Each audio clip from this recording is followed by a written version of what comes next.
All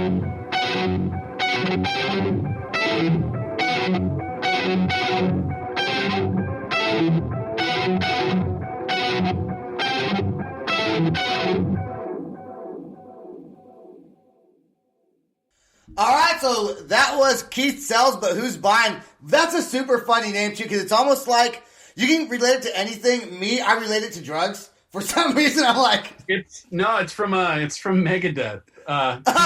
Who's buying? I don't know, man. I'm an idiot. So when I hear you guys' songs, right? Figured I assumed it was going to be punk rock. Okay, I assumed it was going to be punk rock, but it's not really punk rock. I mean, it's more kind of hard rock, right? What would you say it is? It's like progressive, heavy progressive metal, probably. I think if you had a singer, depending on the singer style, your music can almost go any way. Yeah, I mean, there's parts in there. There's a couple songs. This next song that you're gonna listen to, Public Chefs, that song's pretty, like, it's kind of like metalcore a little bit, like, a little Dillinger spots in there, and like some weird angular like Melvins and Neurosis parts in there. That's awesome. So I gotta admit, I got a little bit intimidated because I said, "Hey, how's the podcast?" You're like, "It's like every other podcast." I was on the radio. And I was like, "Fuck, man, you're on the radio." I was like, I'm just gonna let you talk. I'm not gonna say anything from now on. No, I was on the radio for like 4 years in college, and then I had a radio show. Like, I traveled with my wife for, like, we're both designers, so we can work remotely, and so we traveled for like 2 years, and I had a radio show while I was doing that. So So how did you, like, was it on like an FM channel? My college radio show was, but the other one was a streaming show. How was that? I've never been to like a radio station. I guess I don't know if you've ever done a podcast, like actually hosted one, but I would assume there's a little bit of similarities. It's pretty similar. I mean, I didn't do it live. Like, doing it live was more of a pain than just editing afterward. Like, it's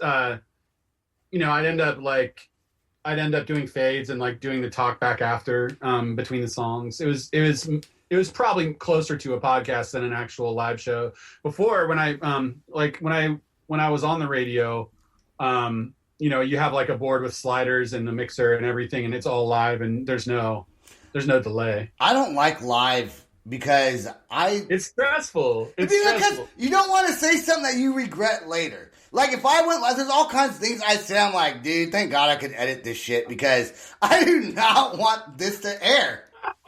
Oh no, you're fine, man. And I don't do the fader thing either. I don't fade things in and out. It's dope. It's dope to have a little control. You can get these little podcast control pads now, and they're pretty dope. But it's definitely like it's a learned thing. Like, also, I mean, it helps. My dad was on the radio for like 15 years, like major market FM. So I used to, like, when I was a kid, like sometimes I'd go in with him because he was like, my parents were divorced, so sometimes he'd just bring us into the radio station.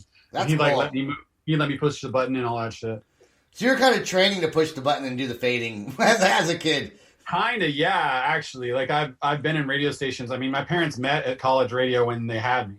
Did you? So you're going to college doing the radio thing. How come you didn't pursue like a whole radio career, like radio personality? It's hard. It's like, honestly, that's the truth. It's a hard game to get into, and if you're going to get into it, like, especially, back in the day, everything was on the radio. Right. There was no Sirius, there was no XM, because it was Sirius and XM before it was Sirius XM. Right, right. And, like, there was no podcast. Everyone listened to the radio. There was no even MP3 players, so you basically listened to a cassette in your car or the radio. And so it was like, back when my dad was going on the radio, and even I have a cousin who was on the radio for, until, like, 2005. But, now all radio shows are, for the most part, syndicated. Yeah. And a lot of it's, like, auto. Like, they have robots that play the CDs, or it's MP3s now, and they just record all the, like, in between bits, all the talkback. They record that all in advance, like, in 1 hour instead of being on stick. Yeah, dude. I didn't know that. It's not live. A lot of it's not live, so it's all, like, automated and shit. Huh. Yeah. So, like, now it's really hard to do that. And even when I was coming up, like, when I graduated college, like, everyone had, MP3 players by then, you know? So it's like like the writing was kind of on the wall. Now it's very difficult to get a job in radio. And what people end up doing, a lot of my friends who have done it, they end up moving places for the radio station. Right. Because not that many. Right. You know, so they end up having, like, I have a friend who moved up. She moved up here, or no, this is my cousin. She moved up to Bandon, Oregon, up on the coast for a radio station, and it's, you know, so now she lives in Oregon. Do they even get paid a whole lot? Depends. It depends on the market. Like if you move to the, you know, Juneau, Alaska radio station, you're probably not making you're probably making like I want to say probably like 30, 40 grand. It's not a lot, but you live in Juneau. Yeah, exactly. Well, there goes my dreams of being on the radio. Thanks, man. Honestly, this is more lucrative. Yeah, no. So doing a podcast for me, and there's like millions of podcasts. There's like a whole shit ton of them out there. And so when I first found out, there's like, you know, I forgot how many, like a million or I don't know. I don't know the number actually. I was kind of like a little bit disappointed, but then I listened to some, and I don't really listen to podcasts that much. I don't like to take other people's ideas and put them into my own, because I like just my own thing, you know. And I was like, you know what? I think my show was kind of cool. I think it's better. I think I could go places, maybe. So yeah, I'm hoping. If you get that, I mean, also like hella podcasts suck, dude. Yeah, I know. Like so if your podcast, like if you have people who are actually talking and having a coherent conversation, you already got a leg up. Yeah, so, I think so. There's a ton of podcasts that are just not very good. Yeah, well, don't start a podcast if you don't know how to talk to people, man. You know what I'm saying? Like, yeah, if you're not trying to be on the mic, then probably don't have a podcast. Exactly. Yeah, no dead air. Okay, so the song Public Chefs. You guys do have a music video for this song that people can go to YouTube and check out. Yeah, this song is pretty wild. This is like the odd one out. This one isn't on the vinyl. This one's on just on the digital album, and it's kind of the one that doesn't sound quite as much like the rest of them. This one's a little more like frenetic and like dissonant. It's, you know, kind of spiky, but the video is wild. A friend of ours who's, you know, we've played shows with his band. This guy's name is Tsunami, and he was like, yo, I like this song.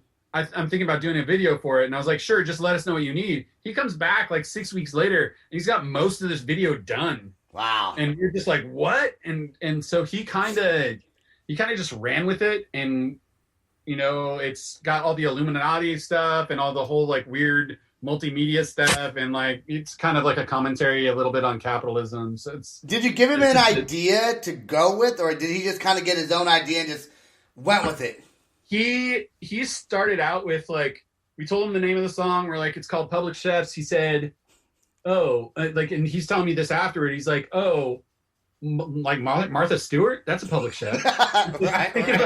He's thinking about Martha Stewart, and then he started thinking about like the media and how the media kind of like is a smokescreen for the fact that there's like 10 rich people who could pay the rest of us, you know, in the world, and we, you know, it's just wild. Yeah, that's neat.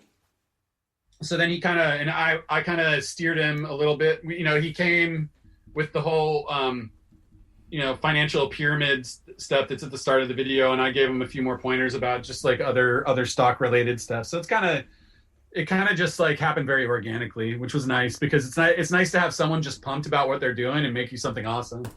Awesome, man. We're going to play the song at Public Chefs. Then when we get back, I do want to ask you, don't now answer it right now. I don't think I asked you how long you guys have been a band for, so we're going to go over that. And then we're going to go over the name change recently for this album. So here we go right now with Public Chefs.